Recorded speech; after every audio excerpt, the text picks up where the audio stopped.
It was the kind of laughter that doesn't echo, it stings. The kind that tells you the joke isn't harmless. When she stepped out of that bathroom, hand in hand with him, I already knew the punchline. "Everyone," she said, voice bright and cruel, "this is Ethan, my real partner. You're just here for appearances." Applause, laughter, clinking glasses. I watched her colleagues smirk, their champagne bubbles rising like mockery in crystal. I smiled, took a sip, left without a word. They thought I was humiliated, that I'd go home and drown myself in whiskey or tears. But humiliation is a temporary state. Precision lasts longer. I met her 8 years ago at that same company. Back then, she wasn't the type to perform cruelty for a crowd. She was quiet, calculating, beautiful in the way calm water hides depth. I mistook that calm for safety.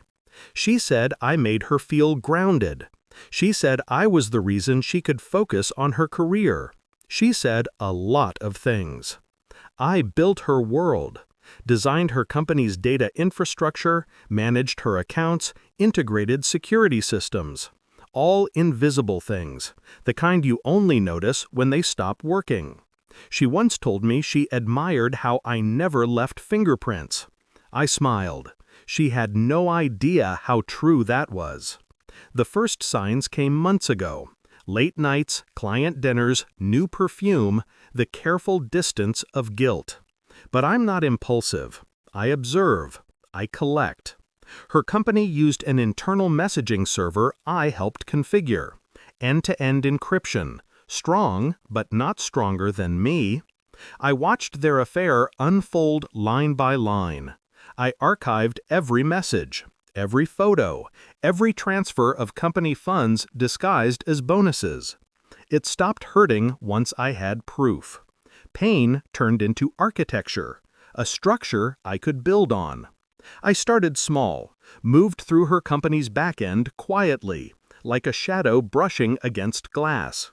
Duplicated credentials, planted scripts in dormant systems, set triggers that wouldn't activate until I wanted them to. She bragged to me once that the company couldn't function without her. She was right, and that was her weakness. The morning after the party, I sent an anonymous email to HR, a sample of the messages between her and Ethan. Not enough to destroy her, just enough to make them watch. Then I waited. Day 2, I froze several of the company's automated billing systems. Their clients began calling. Confusion turned into panic. She was called into meeting after meeting, defending numbers she couldn't explain. Day 3, I pulled the pin. The code I'd buried in their financial network bloomed at 9 a.m. sharp. It rerouted months of falsified expense reimbursements, the ones she and Ethan had filed under fake client accounts, straight into public view. Not to the authorities, to every inbox in the company. Subject line, "Transparency is important." By 9:03, the servers went down. By 9:05, her phone was buzzing nonstop. By 9:10, she was locked out of her own accounts. I didn't need to see it, but I did anyway. I watched the security camera feeds. She was in the conference room, mascara smudged, HR pacing, Ethan whispering something she didn't like. She slapped him. Hard. The same hand that once brushed my cheek. The same hand that trembled when she realized what was happening. They suspended her that afternoon, then fired her the next day. Ethan disappeared, but his name was all over the digital trails. The two of them became ghosts in the company's records, erased, yet permanently archived. The best kind of justice. She tried to call me that night, 6 times. I let the phone ring each time, then stopped it halfway through, enough to let her hope I might answer. The message she finally left was almost tender. "I know it was you. Please, can we talk?" There was no rage, just a woman realizing she'd never understood the man she betrayed.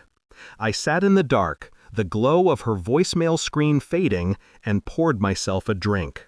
Not to celebrate, I don't celebrate destruction. I document it. People think revenge is fire. It isn't.